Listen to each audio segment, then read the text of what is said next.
Hi guys, it's April Lee. I am doing a quick video. I want to encourage you guys to do self-care. I am very busy, and I've always been a very busy person because I have chosen to be very busy. And as a person who deals with chronic illness, you spend so much time either trying to find a cure and a cause for a cure. You are trying to get better. You are spending so much effort and energy on not hurting or suffering or trying to get over whatever you've got going on. And it takes a lot of time. Then if you make it past that stage, then you finally realize in some instances you may never get better, or this may be it for now. And then you spend your time trying to figure out how to cope and how to manage symptoms.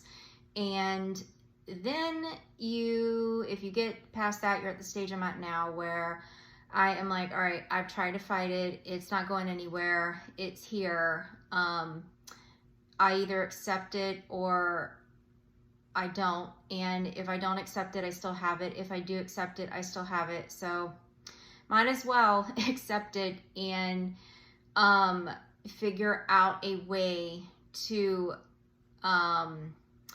learn to cope better mentally, cope better physically, and to manage my life, but at the same time not spend every waking hour on the conditions, and being able to enjoy my life, and also being able to enjoy myself, like taking a shower and washing my hair and doing a skincare routine and working on my dark circles. And just maybe, like, for me personally today, I'm like, you know what, there's so much that needs to be done, and I've done the most important thing so far. But I have decided that, originally I wasn't feeling that great because I'm so exhausted from working all weekend. And I was like, in my head, I'm like, okay, after I walk my dogs, like, I'm just gonna rest in bed and rest up and whatever. But I'm like, you know what? As exhausted as I am, I really need a shower. I really want to do something with my skin, and I really want to do something to pamper myself. And so I took the time to do that.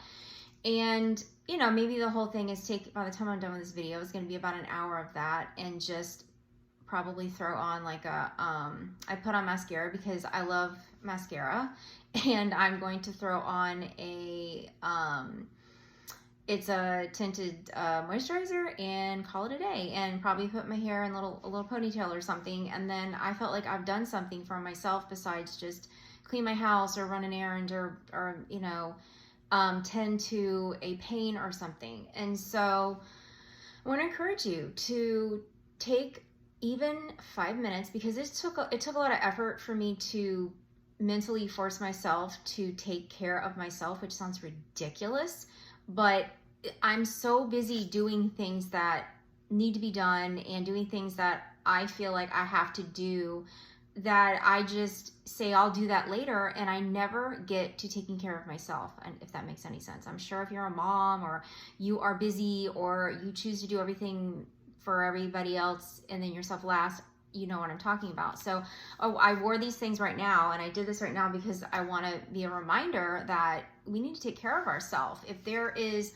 something that you used to do for yourself, like your nails or your hair or your skin or whatever, and you're neglecting it for whatever the reason, I want to encourage you to start trying like 5 minutes a day of some sort of pampering. If it's a cup of warm tea that you used to make and now you don't, or 5 minutes of reading the Bible or a book, or whatever you did that you no longer do for you.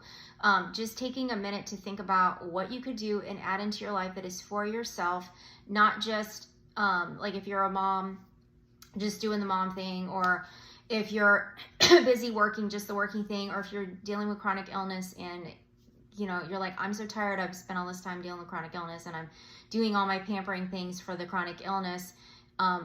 take a minute and think about what you could do for 5 minutes, even if you're bedbound or something that you could do for yourself, because I feel better about myself. I feel better inside. I feel like I've accomplished something for myself, and not just, wow, the laundry's done or the floors are clean or the kids are happy and my husband's whatever. Like, I feel like I've done something for myself, and I don't feel bad about that, because if I'm going to take care of everyone else, or if I'm just, all I had to do is take care of me, I still need to take care of me, if that makes any sense to you. So I want to encourage you to take 5 minutes to do something for you.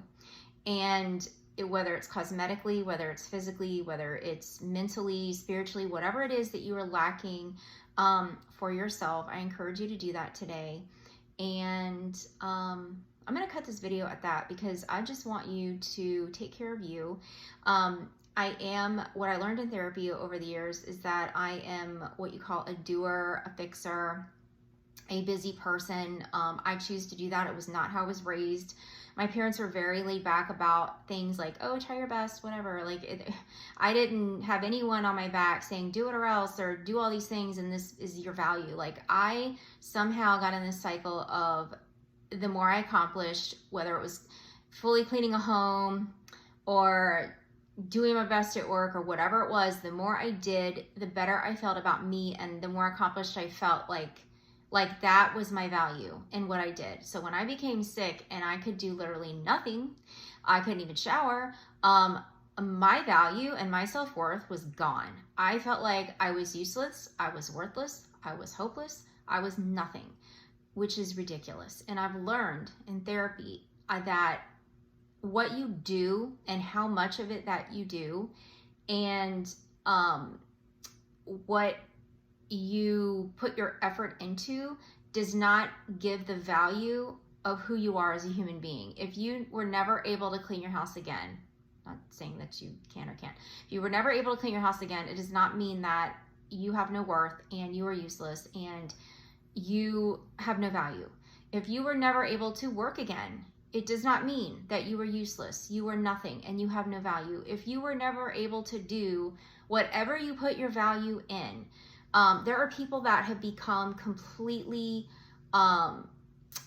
disabled in a way that they could never play an instrument again, ride a bicycle again, run track again, do that thing that I am the singer, I am the runner, I am the athlete, I am the award-winning whatever. I mean, these things, yes, there's value in them, and take pride in them and have fun in them and enjoy them, but they are not everything, because sometimes the things that we hold on to that we think are basically our entire life's worth are taken from us, or it's an opportunity that is no longer there. It does not mean that we don't have a purpose and we don't have a value and we don't deserve to live, or we don't have a life.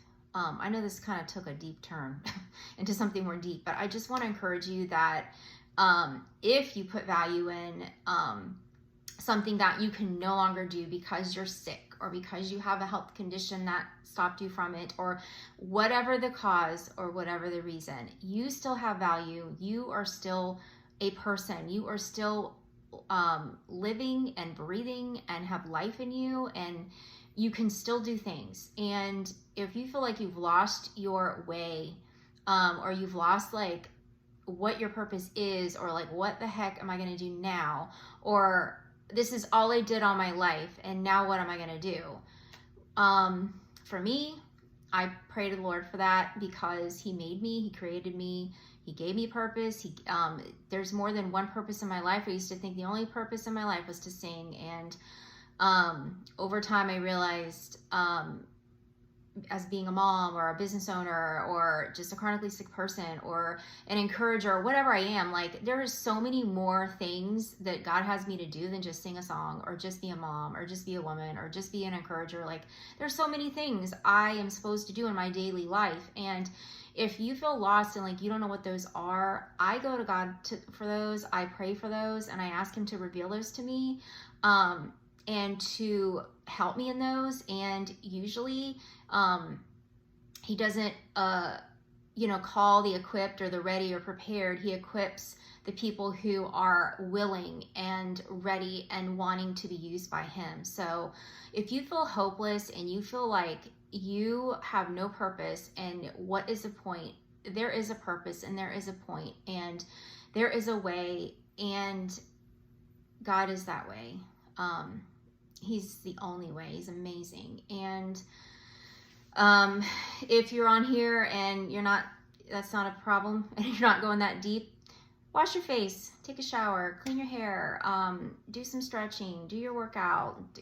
If you're bedbound and you can't do anything, and you could at least get something to your bedside to do one of those little masks a little mask you can put on your face, or a washcloth with some warm soapy water, or hair powder to dab up the oil, or a book, or a warm cup of tea. I know these things sound so trivial and tiny, but to some people it's a big deal to even brush your teeth. So and then other people, it's if they couldn't, after their 40th hour of doing something, they couldn't do that 41st hour or something, their life is over. So we all have our level of what can and cannot be done. So I just want to encourage you that you need to be taking care of yourself,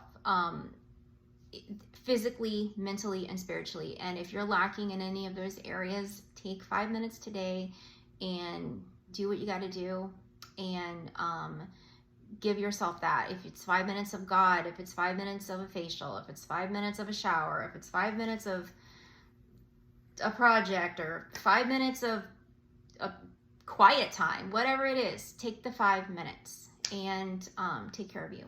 God bless, and talk to you soon. Bye.